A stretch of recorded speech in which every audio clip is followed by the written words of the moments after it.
What is up, everybody? Welcome into the Bat Flip, where we discuss everything baseballs. I'm Landon Raby. With me, Dylan Taylor, Caleb Mitchell in here as well. Well, let's start off with the good news. We won the East, second time in a row. Kings of the East. So suck on that. Everybody who wants to put us at number two. Um, a weekend we can't wait to forget. I think it just goes to show baseball is a brutal sport. You got to have a short memory. Take it on the chin and move on to the next one. And it sucks. It was just this whole weekend just not great. The weather not great. The city of Lexington obviously not great. Um, base running, hitting wasn't great. Pitching wasn't phenomenal. You had errors in the field. I mean, just a whole lot of mistakes. And Tennessee's kind of MO this season has been, not make many mistakes. And when other teams make a mistake, we capitalize on it. And that just wasn't the case this weekend. Just again, not great. Not a. It's just a very odd weekend. So, let's get into this thing a little bit. Tennessee loses their first series of the season to a not so great Kentucky team. Again, baseball's brutal, and if you don't come to play, you can get beat on any given night. So, Dylan, what do you got for this weekend in old Lexington, that big blue nation? Has Lexington ever been great? I Absolutely don't. not. No. I think our boy Shumpert on Twitter said something about possibly like never seeing the sun shine in Lexington, and it got me thinking. I don't think I ever have either. Never been there. Have no desire to go there. But just in trips in all different sports, I don't think I've ever tuned in and be like, "Wow, Lexington really looks like it's hopping today." I mean, Yeah. maybe I'm the only one, but yeah, I mean, just I've been there twice, and it was piss pouring rain and freezing cold when I was there. So, I just add that in. Add that to the collection of rave reviews that I've heard about Lexington, yeah. Kentucky. But yeah, I don't know. I mean it sucks, especially because I sat on this very program last week and expected a sweep. Now I don't think anybody's going to fault us for expecting sweeps out of this team. You losing the series tough. Yeah. I mean you won the division second year in a row. Vanderbilt didn't. Let's just be sure that that's abundantly clear. One to nothing, right? Yeah.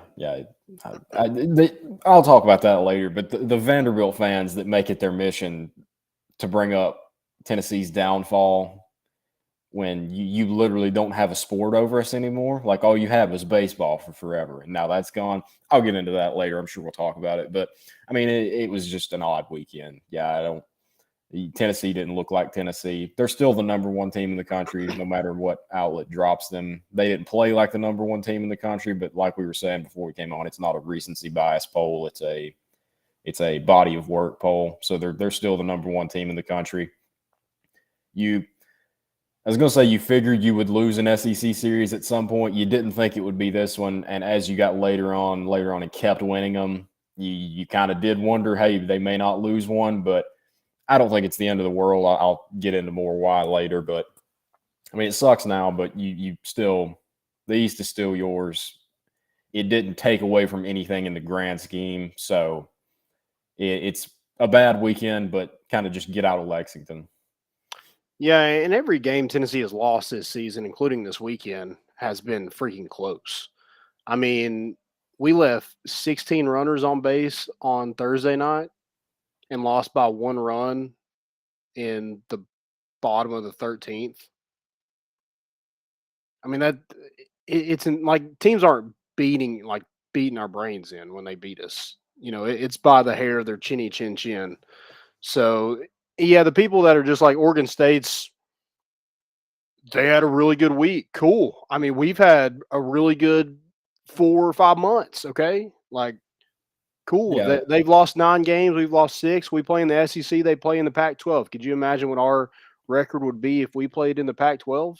It'd probably be a lot better than it is now, and it's already the best in the country. yeah, and make no mistake about it. Anytime you leave 16 men on base, you don't deserve to win the game. So No, we're not trying to say that we were cheated out of anything there. Oh, we were the better team in that game. We got outplayed. We got outplayed really the whole series. I mean, yeah, you were able to avoid the sweep, but shouldn't have been close. I mean, Mhm. we sat on here, I just said, expecting a sweep, not because we're Tennessee fans, obviously, as you can see behind both of us, but because that's what this team did. So not making any excuses, but yeah, I mean, you don't.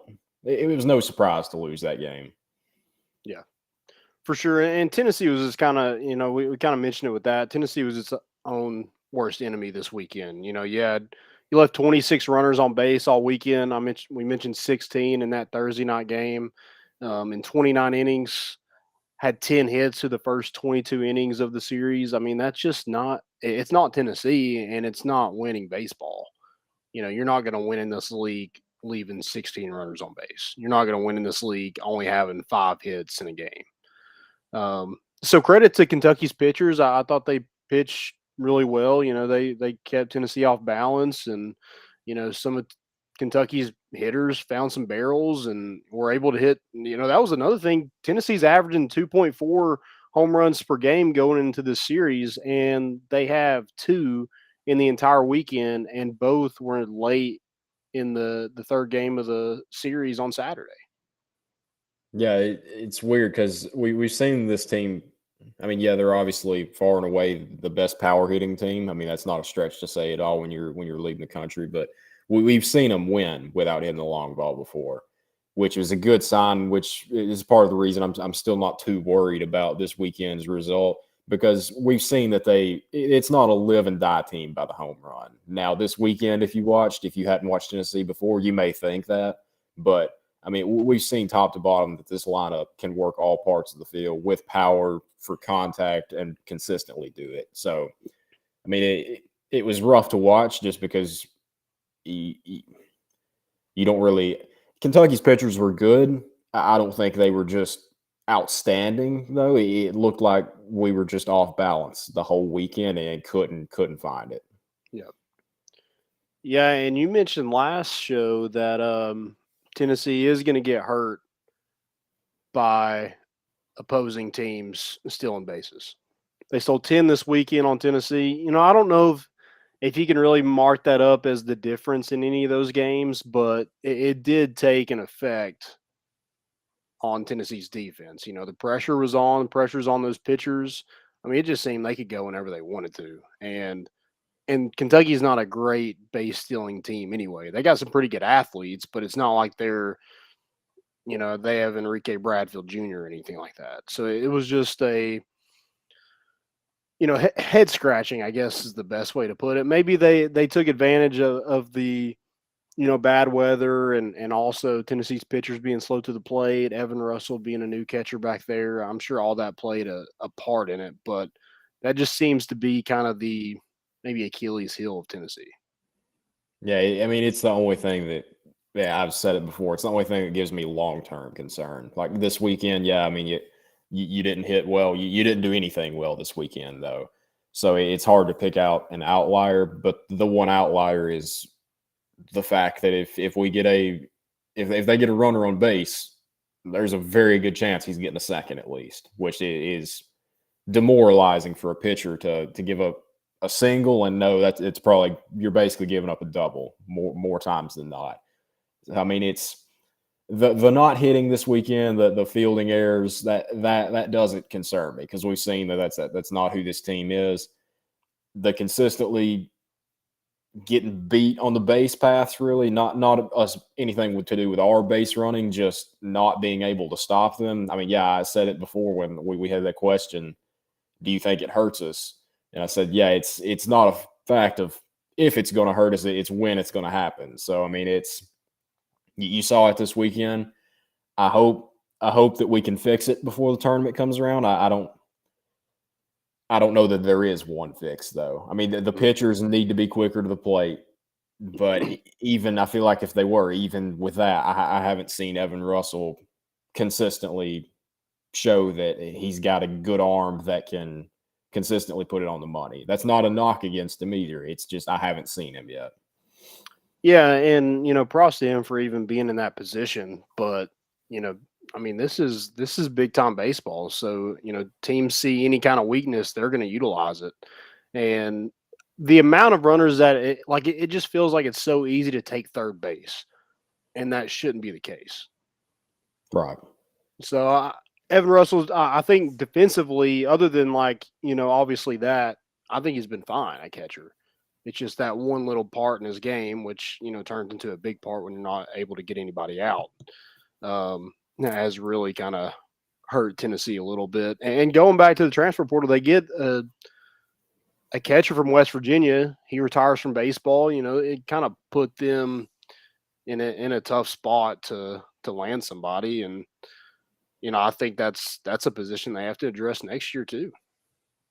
Maybe it took a weekend like this. Like you said, it's not the sole reason that we lost, but anytime a team just knows they have free reign on the base pass and you can't really do anything to stop them, that's not going to help. I mean, even if it doesn't directly hurt you, like we've talked about, it's not going to help you anyway. It can only hurt you. So, like I said, I don't know if there is a fix, but maybe this was the weekend where they kind of saw, I'm sure. I mean, he's Tony Vitello and Frank Anderson. I'm sure they've already known that this was a problem. I mean, everybody can see that it is. Maybe this is the result that it takes, though, to where they're kind of like what Luke said about the series losses, that maybe they kind of needed it. Maybe kind of thought we were invincible and needed to get beat like this to kind of ground us. I'm in that camp with the team, but getting this issue resolved, maybe this was kind of the bullet that makes you do something about it. Mm-hmm. Yeah, it'd be interesting to see. When Tennessee got runners on base, couldn't get them across the plate. That's just unlike Tennessee. I think we drew 25 walks in this. So that's 25 easy base runners, and you have 12 runs in the series to show for it. I mean, that's just, again, it's just a weird series, and I don't really know what kind of happened. It just seemed like everything was off. Tony Vitello talked about they had a bus issue, but he wasn't blaming that on it, but it just kind of took them out of rhythm. And those first 3 innings of Thursday night's game, where you load the bases and get 2 runs out of it, you get 1 run in the second, 1 run in the third. I mean, that's kind of demoralizing. And so, you get past that game and you're hoping, Friday, new start. Hey, let's come out and just drill this team. And it just kind of that same energy, that same struggle was there until Luke Lipsius hits that 2-run single in the 6th on Saturday. I mean, that's kind of what it seemed like to me.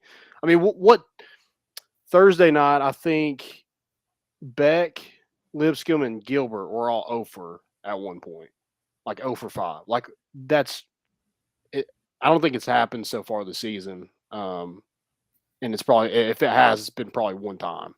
I mean, that just doesn't happen. Those are 3 of the best hitters in the SEC. For them to go 0 for, it's just, I don't know. I don't know what kind of curse Kentucky had on Tennessee this weekend, but that's definitely what it seems like. Yeah, I mean, it's anytime you're going to start a rally, or not even a rally, just get things started. It starts with base runners. Now there's a second part to that equation. You got to knock the base runners in. It is. I mean, you said it's kind of demoralizing. It is. I mean, when you've got the pond full that many times and you don't get anything. I mean, it's one thing if maybe you don't take full advantage of it, but you get a sac fly. You at least get something out of it. Tennessee didn't get any of that this weekend for the first 2 games. By the time the series was already over. So I mean, it's not something that worries me. We haven't seen it consistently happen, but it's the reason you lost. It's no other reason besides leaving base runners on this weekend. Everything else, I think you can get by. I think you've seen Tennessee get by and still have success. You can't get by leaving that many runners on base. Yeah, just too many mistakes, striking out with the bases loaded with 1 out. I mean, you got to put that sucker in play and see what happens. Getting picked off on second base, you can't get picked off on second base. Getting doubled off multiple times. I mean, it was just not great baseball. Wasn't fun. They looked asleep. Yeah. Just call it what it is. I'm going to blame Lexington. I'm not blaming us. I'm saying it's okay. Yeah. Leave that crap in Kentucky. Yeah. I mean, I don't blame them. There's nothing else to do in Kentucky, so they probably were just bored. Yeah. Leave that crap in North Alabama. let's get into the games this weekend. Thursday, you lose that one 3-2. We mentioned you lose that one from a walk off in the bottom of the 13th. Again, double plays. You couldn't hit the ball. You couldn't get any flow going offensively. Ortega was, I think, 3 for 7, 3 for 8, and he was the only one with multiple hits. He had 3 out of Tennessee's 5 hits in the game. They just couldn't get anything done, and it just seemed like Kentucky would hit these little. I mean, it would be off the end of the bat, and it would bloop right over our infield. Like it was just something, or they would smash one in a gap. I'm like, dude, we can't smash. We'd smash it, be right to somebody every single time. It was just one of those times. Like they had the shift on with Drew Gilbert. He smokes one to right field, and they have the third baseman right there in short right field to field it and get him out. So again, just one of those weekends. I thought the pitchers pitched good enough to win. I don't think it was anything phenomenal, but when you only give up 3 to 5 runs or 2 to 5 runs in every single game with the lineup Tennessee has, you got to feel confident that your lineup's going to get you at least 5 runs. Yeah, I mean, we've gotten a little bit spoiled to this point, seeing, Yeah. 2-hit complete game shutouts while the offense puts up 17 runs. I mean, you take all that out of the equation, and not saying you settle for that, but let's kind of come back down to planet Earth. That's still winning baseball. I mean, Friday night, your pitching staff didn't do anything for Thursday night, first game to lose that. I mean, that's 2 runs in any SEC game. I doubt you'll ever get any coach complain about that. So, I mean, I don't put any of the blame there. Main part that concerned me was the carryover to Saturday because, like we said, it was such a weird weekend weather-wise. Friday night was a long game. You drop that one, yeah, it sucks, but it's not really worried about it. But yeah, seeing that carry over into Saturday, just kind of the same sluggishness. That's where it was like we're probably not gonna pull the series out. Yeah, for sure. Yeah, just more crappy weather on that Friday night game, game 2, and couldn't hit. I mean, 2 errors in that game. You scored 2 runs in the 4th. You get some extra base hits with that. I mean, those were like winning the lottery this weekend. I mean, we couldn't buy an extra base hit. You get a couple of those in the 4th and tie things up, or I think it was 3-2 at that point, and they get a couple of runs later on in that game. I don't know. We just couldn't get anything going again. I thought Blade pitched okay. I thought Dolander, when he came in, I thought he pitched really well. He pitched 4 innings, 2 hits, 1 run, 5 Ks, zero earned runs, and 0 walks. So I thought he looked like his normal self. Good seeing him getting back out there and really showing what he can do. Let's get into that. Like, what do you do on the weekend rotation now?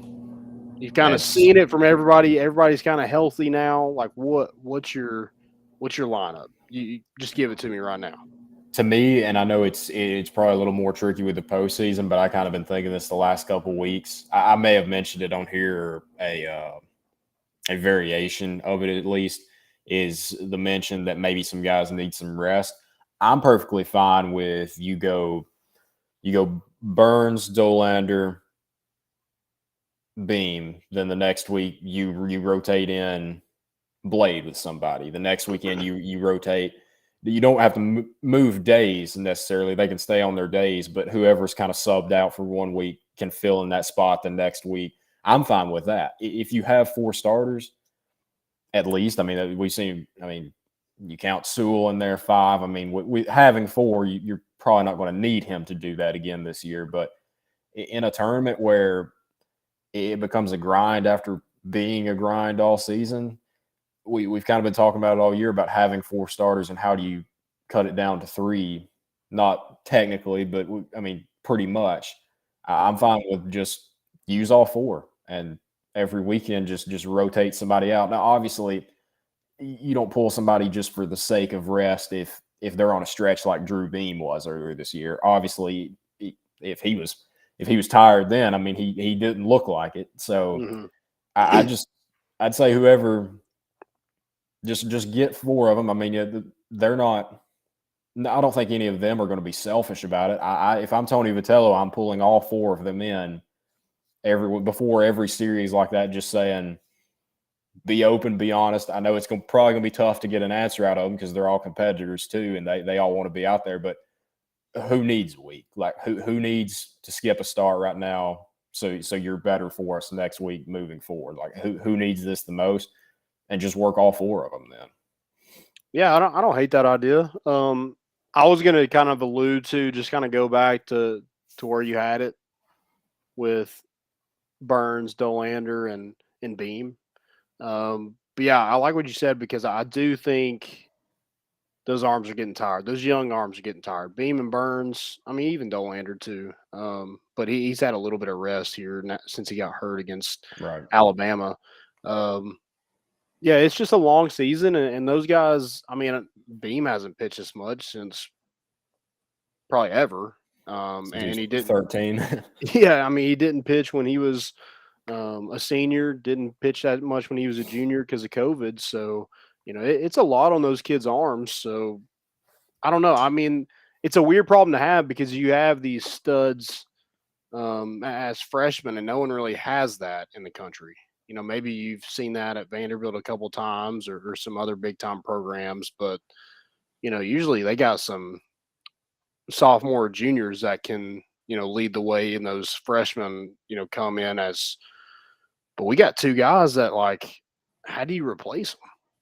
Right. How do you give them a break? Because it's not like they're pitching bad. Yeah, they're not maybe riding that hot streak like they were earlier in the season, but they're pitching like they should win ball games the way that they're pitching.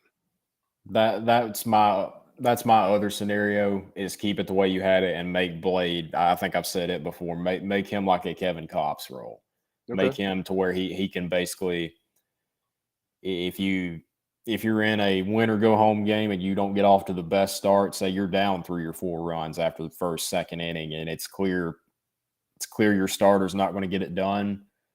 You've got Blade Tidwell. You're bringing in another starter there in the second, third, fourth inning if something were to go wrong. I'm fine with just keeping it, like you said, keeping it the same how it was all season because none of them have done anything to lose their spot. Right. That way you don't really have to take anybody's spot. You just kind of say, hey, Blade, you've had the least amount of work. This may be better for you right now. So I'm fine with that scenario too. Yeah. I also thought Chase Dolander came out and shoved it out of the bullpens. I don't know if that has any effect on how they might use him, but he did look pretty good in relief on Friday. But that's the thing too. I think any of them could. From what I've seen with the mental makeup, I think any of them could do that role. So that's 100%. You kind of getting the same thing then of, well, who's going to fill the role? Yeah, I mean, if we're going Kevin Kopps, like the more likely guy, I think, would be Drew Beam because, like, Kevin Kopps he wasn't hitting 100. He was throwing 93, 90 to 95. And he was just efficient hitting his spots. And, I think I think Drew Beam's been the most accurate when you look at, how many walks everybody else has surrendered. And it's been very few. But I think Drew Beam leads them in that category. So, again, we've kind of mentioned every scenario I guess you could go through. But the good thing is Tennessee's got a lot of arms, and they got some, a great problem to have. And hopefully you see some guys get some rest and, just I just want to get past this weekend. At Kentucky weekend, that sucked. I hated watching it. Style-wise, yeah, I would say it probably is Beam that has the most comparable stuff. What I kind of see is I still see the Blade Tidwell from last year that could just be dominant at times and just 100%. Like Kevin Kopps, you knew when he was coming in, game's over. Now, obviously, it didn't end the way Arkansas wanted it to. It hasn't gone the way Blades wanted it to this year, but I still see the flashes of just being able to just take it over and suck the life out of the opponent. Yeah, I see Blake Tidwell there a little bit more, not going style wise, just kind of being able to take a game over. But yeah, it's move on from Kentucky. I don't know what else we can say about it, but maybe it was the Thursday, Friday, Saturday. Maybe that's what it was. Yeah, maybe that, hopefully just threw them off.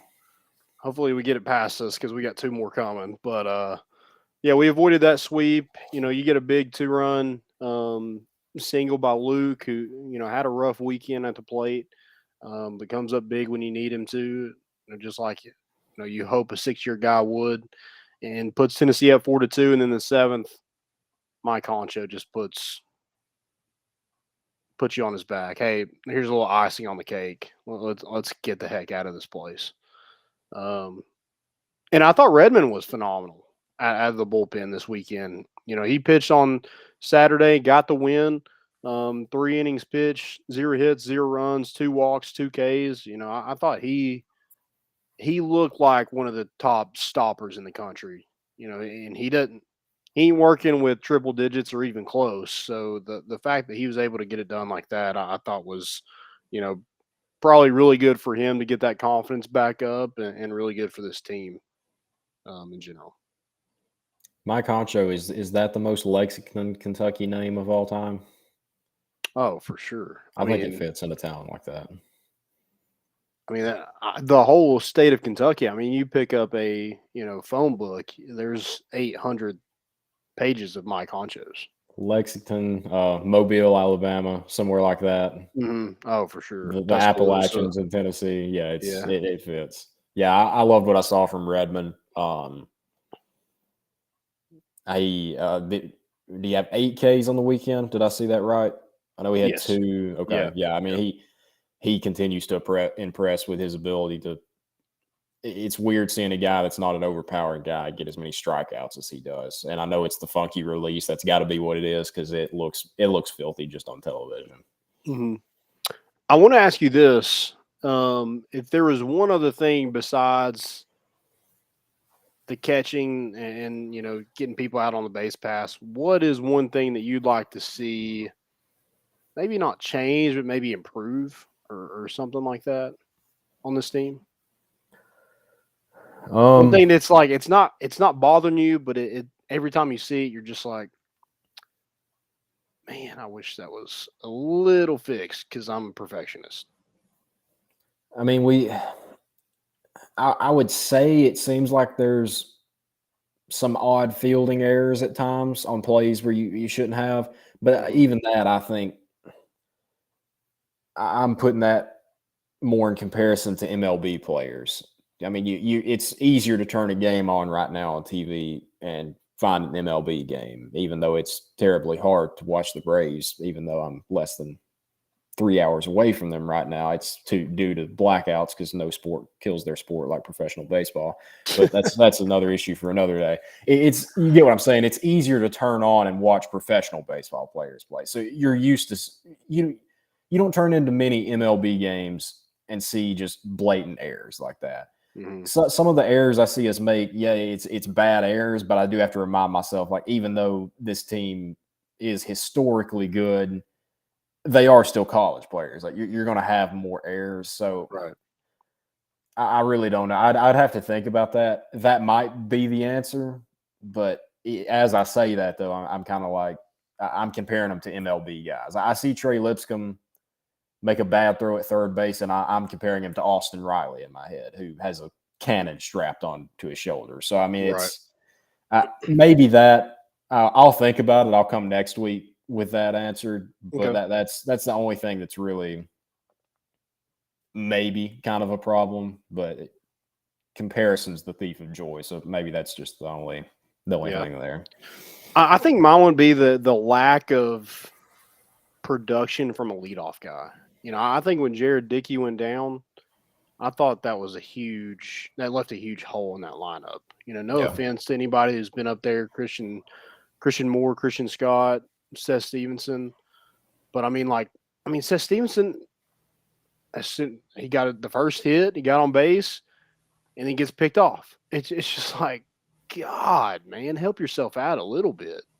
or gets caught stealing or stuff like that. It's just kind of a, you don't have to worry about Jared Dickey stealing, really. He's not a threat that way, but the guy's going to get on base. And so, like, even if Seth or some of those guys are getting on base, it just seems like they're not making the most of being that leadoff guy. Yeah, I get that. Maybe Liam Spence just spoiled us, I guess, is what it It's boils probably a down little to. bit of that. It's probably I've kind of wondered the same thing with Seth Stevenson specifically, just because I look at guys that have filled that role this year, and they each kind of have something they do a little bit better. Stevenson obviously is a burner, like he's fast. I don't feel like he plays to his strengths all the time, though. Yeah. I feel like if there's somebody that at the beginning of the year, I'm like, man, they were probably, if you ask me right now, they're probably going to carve out a pretty big role in this team that hasn't. It's probably Seth Stevenson. Not trying to dog him or anything or pile on him, anything like that. But I know you don't see this team play small ball really. I feel like Seth Stevenson could really help him. I feel like he hit a couple of bombs early this year, and maybe that kind of got in his head that, I can do that too. That's not him though. I can tell. Sure, everybody on this team can hit a bomb. We've seen everybody on this team hit a bomb. With his kind of speed, though, I feel like if they could get through to him, maybe that if you can just control the bat and just get on base, work counts. That's what Liam Spence was so good at, like you mentioned. If you want to lay he down was a having bunt, 3-2 every at bat. yeah. I mean, the pitcher was not getting out of that first inning without less than 15 pitches. I mean, Right. and Liam Spence was normally 14 of them. I mean, it was insane. That math doesn't make sense, but I mean, Seth Stevenson, I feel like he's somebody that in the offseason, if he stays, not saying he's going to transfer or anything, like we don't know that, but just with how many weapons you have, if he stays, I think it'd be very beneficial for him to sit down with the staff and be like, here's what you do well, use that. Like, just get on base and be smart then. If you want to lay a bunt down, I know we don't play as much small ball, but if you can lay a bunt down perfectly down the third base line, nobody's throwing him out. Oh I mean, yeah, 100%. if he wants, I'm not saying he has to be a bunt only guy, because he's gotten some very good hits this year and has had some good games. But I feel like he's the guy that he kind of needs to do what Jared Dickey did in prior off season to kind of find himself, kind of get himself right. I think that would benefit him greatly, and it would benefit the team moving forward. Yeah, because when you get games like you have against Kentucky where nothing's dropping, it's hard to get a barrel on a baseball. Hey man, you can use some of that small ball. Have that in your back pocket where if you need it, you can use it. And he's a guy that, like, even if you bunt back to the pitcher, it's going to be a close play. I mean, the speed he's got. So yeah, I definitely think that should just be able to utilize that speed more is what I want to see from you mentioned Seth. Bradfield earlier. That dude, every time he steps in the box, you're not thinking, oh crap, he could tie it with one swing here, but you're thinking if he gets on base, he's going to be on third, and then it's just up to the next guy to put it in play. I feel like Seth Stevenson. I don't know if anybody's as fast as Bradfield is, because he is electric. But if you could I'd like to see a race. Yeah, if you could be half of what he is, I mean that's a dangerous piece to top the lineup then. Right. Georgia comes to town this weekend. We're going to get y'all out of here just in a second. They're coming off 2 SEC series losses to LSU and Vanderbilt. Thank you for losing yesterday. We appreciate it. That helped us clinch. They got one of the best pitchers in the SEC in Jonathan Cannon. You'll probably see him on Saturday. I think he's 9-1, I think is his record. They got only 2 guys batting over 300. Not a great hitting team. 1 guy with double-digit home runs. They're last in ERA. They're the worst team when you look at strikeouts, hitting-wise. They strike out the most in the SEC. And then I think this is a good thing for Tennessee. Least amount of steals in the SEC is the Georgia Bulldogs. So, maybe I'm sure Evan is like, oh, thank God. But yeah, so I mean, I'm sure they're going to try to utilize it a little bit, but I don't think you'll see them, especially if it's nicer weather than it was in Lexington. They ain't stealing 10 bases on Tennessee this weekend. Or at least not the level that we've seen other teams do it so far. Right.